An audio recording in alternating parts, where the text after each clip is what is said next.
Hi everybody, ready for your next chapter of Cosmic. Here we go. Quest Orange. In World of Warcraft, the quests are all colour-coded. Grey quests involve defeating people with fewer skills than yourself. They're very easy, but you don't gain much experience. Then there are yellow, a bit harder, orange, a lot harder, and red, certain death. I decided the best thing was to treat this whole thing as a quest. Dr. Drax definitely gave us the impression that she was sending us on a grey quest. Maybe a bit yellow around the edges, but definitely not orange, and certainly not certain death. For a start, we had loads of backup. She took us to Drax Control so that we could see for ourselves. It's a massive glass office with huge plants and a little water feature and dozens of people strolling around in white shirts, talking into headsets, reading their Blackberries. They certainly looked like they knew what they were doing. These are the clever people who will be steering your rocket, Dr. Drax said. So you won't have to do a thing. The infinite possibility really is just a ride, and Drax Control is like the man in the fairground booth. All you've got to do is be sensible and enjoy the view for a few hours. Oh, and do one simple little thing for me. And it did seem a very simple little thing. We had to press some colour-coded buttons in the right order at the right time. That was it. Because the infinite possibility is really a launch vehicle, that's why it's so big. It was carrying something into space, a payload, a completely cosmic payload.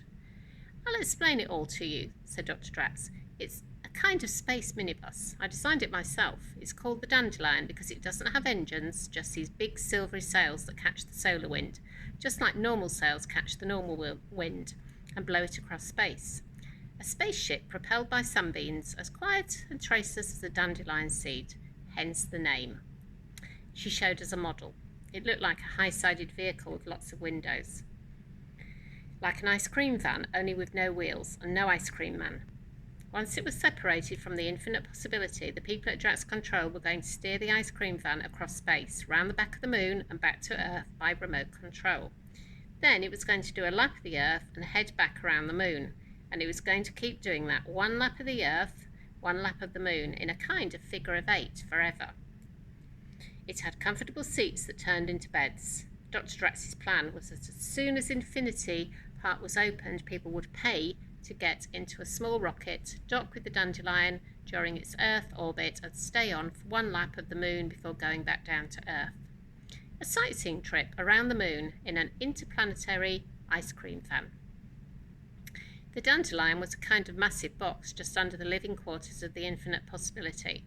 All we had to do was shoot up into space, float around for a bit, and then, when Dr. Drax said so, press the buttons in the right order. Red, orange, green. And that would blow the Dandelion off into its own orbit. Then Drax Control would bring us back home in the command module. The buttons are designed to set off a series of small explosive charges, red to separate the Dandelion from the rocket, orange to blow the covers off the Dandelion, and green to make its sails pop out. We could detonate the charges from the ground, said Dr. Drax, but we thought it best to keep it simple. What could go wrong? Well, nothing did go wrong exactly. Not with the buttons, not with the charges, not with the Dandelion. The thing that went wrong was us.